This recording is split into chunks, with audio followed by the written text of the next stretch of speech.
in your company, 131873, whether you're a worker or an employer. Nick Hackenberg is an employment relations expert with workplace advisory firm Employsure.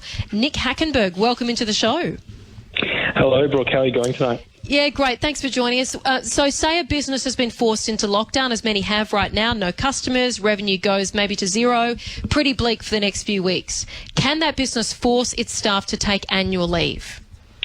Sure. So this question here is a difficult one. It's very much subject to the award that the employees are covered by. Now, this is the award that regulates their industry. There's 122 awards out there.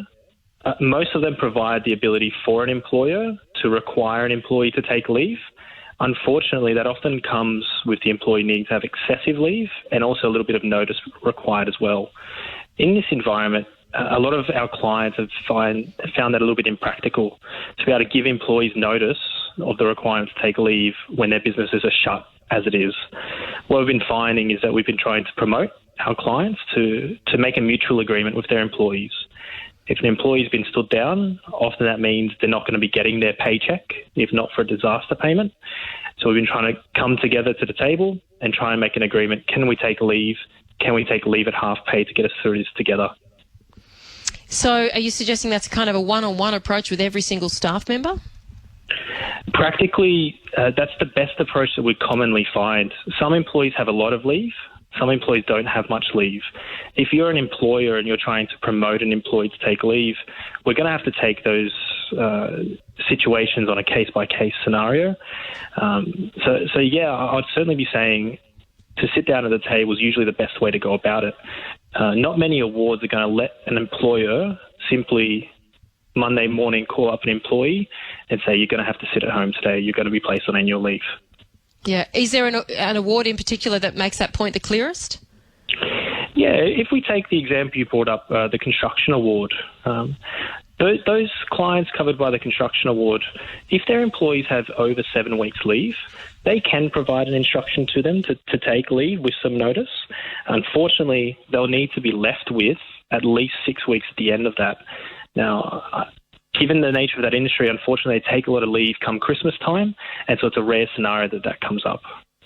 Yeah, I can imagine. And so I guess the thing is, being asked to take leave at a time like this might not be the worst idea. As you said, it helps with some of the payments. I mean, clearly a holiday's out of the question for most people, but are you able to talk to the benefits to staff or business to have that leave taken right now?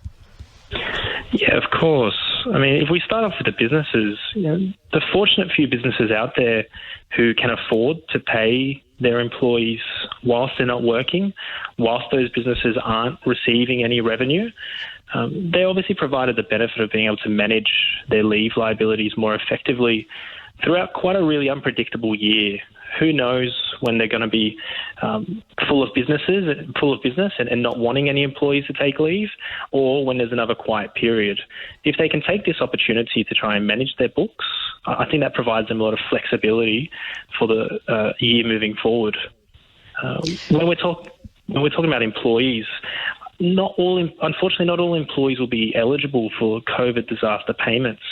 Taking annual leave when they've been stood down from their employer might just be their only opportunity to continue to pay their bills and receive some wages.